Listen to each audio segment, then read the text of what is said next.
வணக்கம். இன்னைக்கு சர்க்கரை நோய் பத்தி பார்க்க போறோம். ஒரு காலத்துல இந்த வயசுல இருக்கவங்களுக்கு தான் சர்க்கரை நோய் வரும் அப்படின்றத தாண்டி இன்னைக்கு எல்லா வயதினருக்குமே வரக்கூடிய ஒரு நோயா சர்க்கரை நோய் வந்து மாறிட்டு இருக்கு. சொல்லுங்கம்மா, தம்பிக்கு எத்தனை வருஷமா சுகர் இருக்கு? படிக்கும் போதுல இருந்து இருக்கேன்.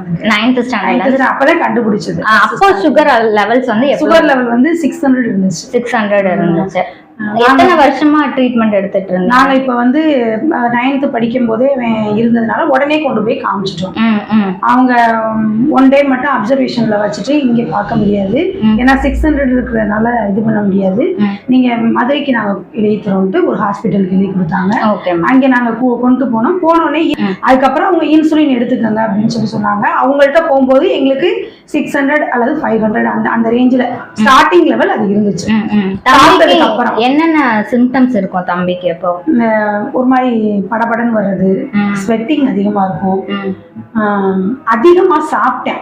15-16 இட்லி ஸ்டார்டிங்ல அவனுக்கு வந்து 600 இருக்கும்போது சாதாரணமா வீட்டுல சாப்பிடும் போதே 15 இட்லி சாப்பிட்டான். அதுக்கப்புறம் கொஞ்சம் கொஞ்சமா அந்த இன்சுலின் போட்டுக்கிட்டே தான். இன்சுலின் பாயிண்ட் எவ்வளவு போட்டீங்கம்மா? காலையில எவ்வளோ? 30 போட்டோம். 30 போட்டீங்க. அதுக்கப்புறமும் உங்களுக்கு சுகர் லெவல் கண்ட்ரோல்ல வந்துச்சாமா? இன்சுலின் அதெல்லாம் எடுத்து அந்த 10 பாயிண்ட் A1C டெஸ்ட் எடுக்கும்போது 10 பாயிண்ட்ல இருந்துச்சு. கிட்டத்தட்ட இப்ப இந்த ஒரு 6 மாசமா தான் அவனுக்கு கொஞ்சம் கம்மியா இருக்கு. மற்றபடி அவனுக்கு 10 பாயிண்ட்ல தான் இருந்துச்சு.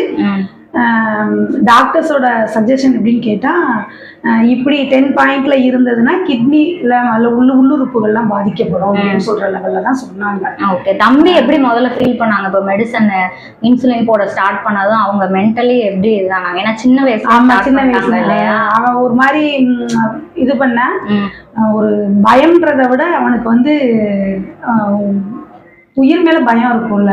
இல்ல இல்ல வெளியில சொல்றதுக்கு யார்கிட்டயுமே சொல்ல முடியாது. யார்கிட்டயுமே யாருக்கும் தெரியாது, ஓரளவு யாருக்குமே தெரியாது.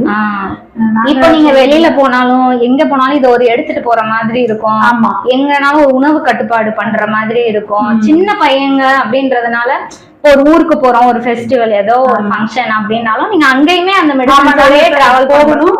ஸ்கூல்ல வந்து நாங்க சொல்லி வச்சுட்டோம். ஏன்னா அவனுக்கு வந்து உடல்ல திடீர்னு ஏதாவது ஸ்கூல்ல ஏதாவது ஒரு சிம்டம்ஸ் இருந்துச்சு அப்படின்னா டக்குன்னு அதுக்குள்ள அதை பார்ப்பாங்க, இல்லைன்னா அவங்க பாட்டுக்கு வேற ஏதாவது ட்ரீட்மெண்ட் கொடுத்துருவாங்கன்றதுனால அவனுக்கு சுகர் இருக்குன்றத கொஞ்சம் அந்த கிளாஸ் டீச்சர் HM அவங்களுக்கு மட்டும்தான் தெரியும், மற்றபடி வேற யாருக்கும் தெரியாது.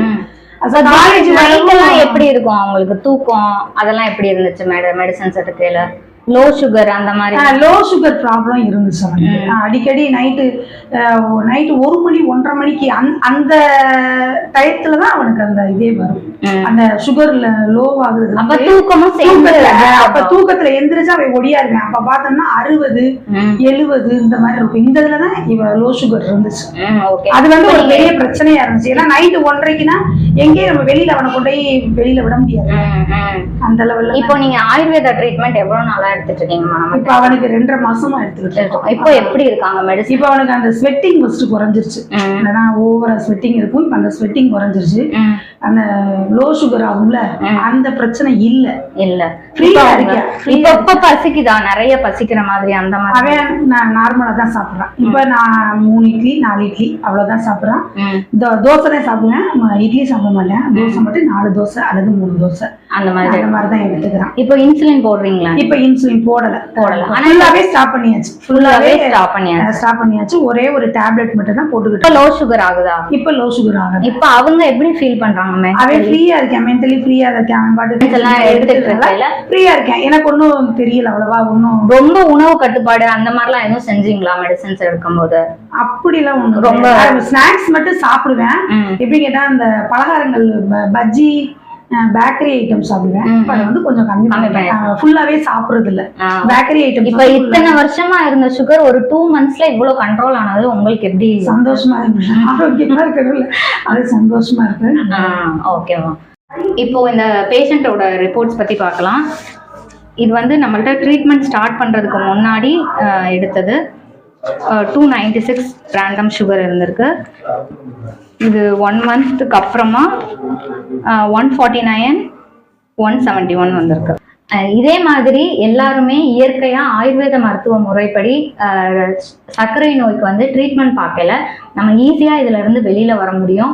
ஒரு நோயை வந்து கட்டுப்படுத்தாம விட்டு அதை அடுத்தடுத்த உறுப்புகளை பாதிச்சு அதுல இருந்து வரக்கூடிய பின்விளைவுகள்னால சின்ன வயசுலயே நம்ம வந்து நம்ம லைஃப் ஸ்பாயில் ஆயிருமே, அடுத்து என்ன பண்ண போறோம், இதை வெளியில சொல்றது கூட கூச்சப்பட்டுட்டு இருக்காம நீங்க ஆயுர்வேதா ட்ரீட்மெண்ட் எடுக்கல ஷார்ட் டைம்ல இதுல இருந்து ரெக்கவரி ஆகி ஈஸியா வெளியில வரலாம். நன்றி.